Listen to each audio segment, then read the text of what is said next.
तो जब तक पॉलिटिकल टेम्परेचर नीचे ना आए, बाकी हर चीज़ जो है वो नहीं हो सकनी।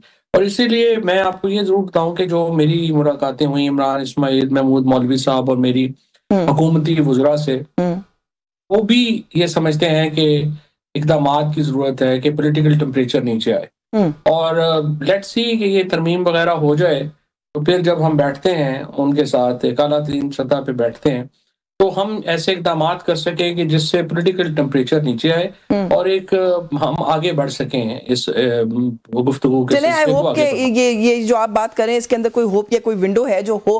बात क्योंकि महदूद है, आपसे ज़रूर बात करना चाह रही हूँ जो इस वक्त एक सिचुएशन आपने कहा पॉलिटिकल टेम्परेचर, एक और टेम्परेचर जो बॉर्डर्स के ऊपर भी बढ़ रहा है। कल हमने इस्लामाबाद में देखा एक बड़ा ही अनफॉर्चुनेट इंसिडेंट, वो 2008-7 में जब नई सहाफ़त शुरू की थी, तो वो याद जो है वो कल दोबारा सारी मेमोरी जो है वो वापस रिप्ले हुई हमारे सर में जब वो खबर आई। तो सर इसको, ये जो एक सिचुएशन डेवलप हो रही है, इसको आप किस तरीके से देख रहे हैं? डिफेंस मिनिस्टर कहते हैं कि हम एक स्टेट ऑफ वॉर में हैं, चाहे हम इसको एक्नॉलेज करें या ना करें। स्टेट ऑफ वॉर में अगर है तो सर स्ट्रैटेजी क्या है फिर इस वॉर में आगे बढ़ने की, और इस सारे मामले के अंदर आप भारत के रोल को कैसे देख रहे हैं?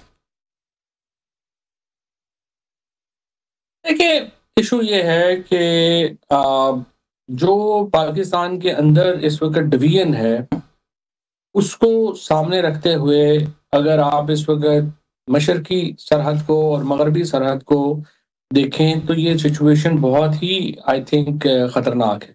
हुँ, और पाकिस्तान में अगर ये डिवीज़न भी रहती है और इफ मशरक़ी सरहद और मगरबी सरहद दोनों इतनी ही गर्म रहती हैं जितनी हैं, तो ये एक बहुत बड़े बहरान को जन्म देंगी। हुँ, और अगर हमने पाकिस्तान को अपने जो बैरूनी ख़तरात हैं, उनसे निपटने के लिए इकट्ठा ना किया। हुँ, अब आप देखिए ना कि मौलाना फजलुर रहमान साहब जैसे जो एक बड़े लीडर हैं, वो पार्लियामेंट में खड़े होके कह रहे हैं कि देखिए अगर आप इंडिया से लड़ेंगे तो फिर तो पाकिस्तान इकट्ठा है, हुँ, लेकिन अफ़गानिस्तान से अगर आप लड़ेंगे तो पाकिस्तान इकट्ठा नहीं है। हुँ, और इसी तरीके से अगर आपको जो खैबर पख्तूनख्वा में अगर आप ऑपरेशन पे जाते हैं, जी, तो मुझे आप बताइए, आप पीटीआई को एक दफ़ा इस इक्वेशन से निकाल दें। हुँ, आप मुझे बताएँ कि क्या एएनपी आपके इस फैसले में आपका साथ दे रही है?